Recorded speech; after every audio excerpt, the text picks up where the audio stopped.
Hello, welcome to this part two of this little series that I'm making about hi-fi and starting out in getting a hi-fi system really.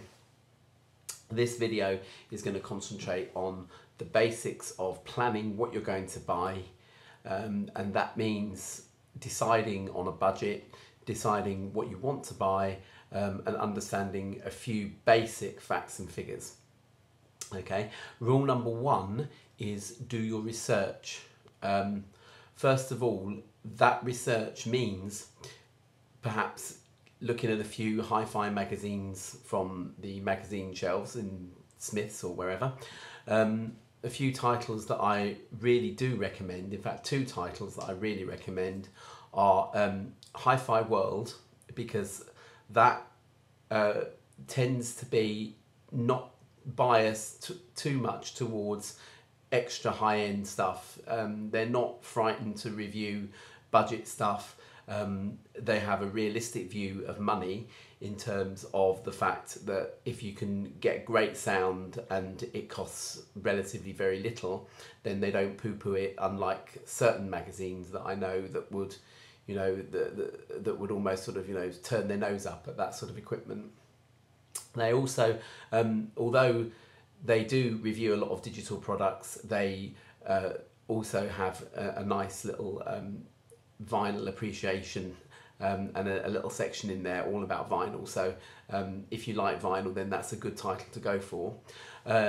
If you are a bit more of a digiophile, then Hi-Fi Choice is also a good magazine to buy. I don't want to get done for slander or something, but What Hi-Fi is not my favourite magazine, What Hi-Fi Sound and Vision, because it tends to lump stereo music making stuff with tellies and goodness knows what else. And it's a bit like, you know, I get the feeling sometimes that they could be selling you apples or oranges for, you know, all they really care about, you know, good equipment. But, you know, if there's nothing else, then have a look. At least they have a buying guide at the back with some little reviews on. At the end of the day, rule number two, once you've read about a few things, use your ears. eBay is a great place for buying things, but it's not the best place for buying hi-fi. If you just buy off the peg from eBay, or, you know, even from some of the larger sort of electrical stores, one that rhymes with Ruby Murray's, for example, then, you know, you deserve what you get really. You know, a whole load of things that you're never going to be able to hear before you buy them. You've got to listen before you buy it. And people say, well, my ears won't tell me anything. You've got better ears than me. I haven't. I've got the same pair of ears as everybody else.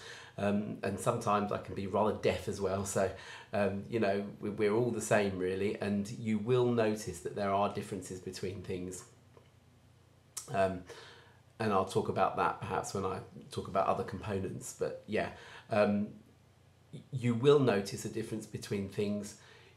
You will have your own preferences for things. So a good dealer will always let you listen to what you intend to buy, and if they don't, then go somewhere else. And, you know, it's a bit of hard work, but, you know, yes. So do that, and take some music with you that you like listening to. You know, there's no point in listening to Mylene Class if you want to, you know, if you'd rather be playing Metallica on your system. You know, some of these, especially speakers, they're tuned for different types of music. A small or a relatively small floor stander like mine will not really cut it with drum and bass or whatever. So, you know, yeah, it's a good little rock and roll speaker, but not particularly good for things like drum and bass or, you know, really bassy stuff. So, you know, you've got to, you know, listen with the music that you like hearing. Okay. Rule number three is really to do with budget. Now, I'm going to set up a hypothetical system here.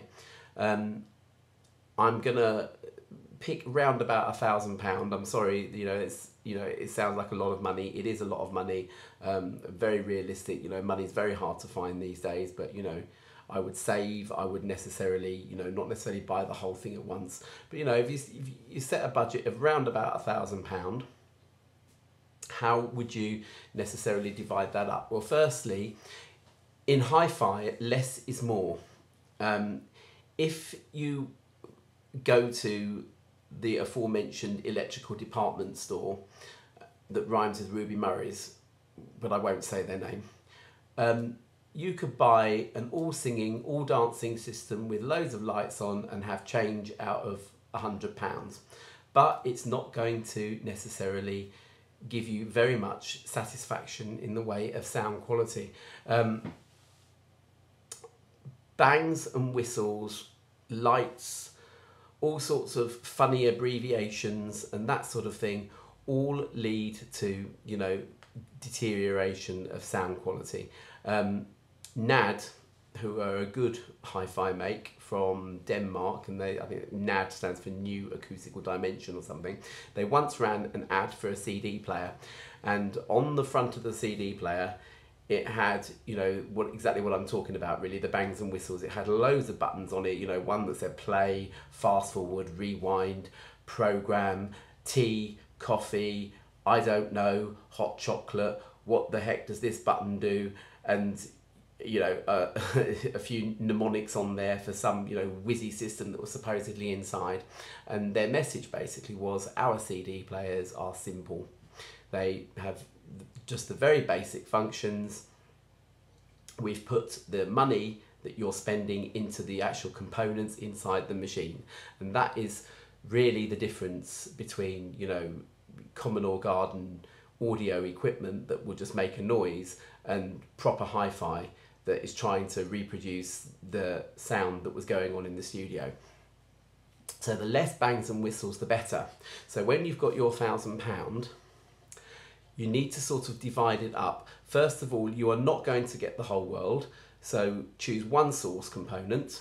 I'm going to say a CD player because CDs are still prevalent. Everyone says they're on the wane, whatever, but at the moment they're still the only quality way to listen to music that is relatively prevalent. So we'll choose a CD player, we'll choose an amplifier, we'll choose some speakers. Now I'm not going to choose different brands, but we're just going to think, well, what portion of our budget should we allocate to that? And there are several thoughts, but the main rule is rule number 4.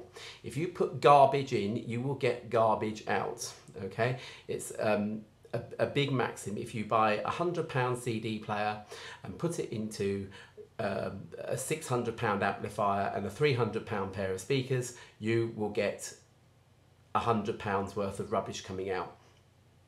Okay, well, I mean, yeah, okay, fair enough. Right, £100. I know it's a lot of money, but never mind. So, really, I would say that you need to try and even out the amount of money that you're going to spend on each thing. So £300 for a CD player, maybe something like £400 for an amplifier, £250 for a pair of speakers. You need some money for cables, you'll need some money for stands, so you need to allow some money for that as well. So roughly equal portions. If you do have to not buy equally, spend the most on the source component on the CD player, and then less on the amplifier and speakers, maybe half and half of what's left on the amplifier and speakers. Okay, and that way you are more or less assuring some well balance, but within that parameter, listen to what you're going to buy. And here I'm running out of my 10 minutes, so I'm going to have to stop now. All right, and I'll see you in my next video.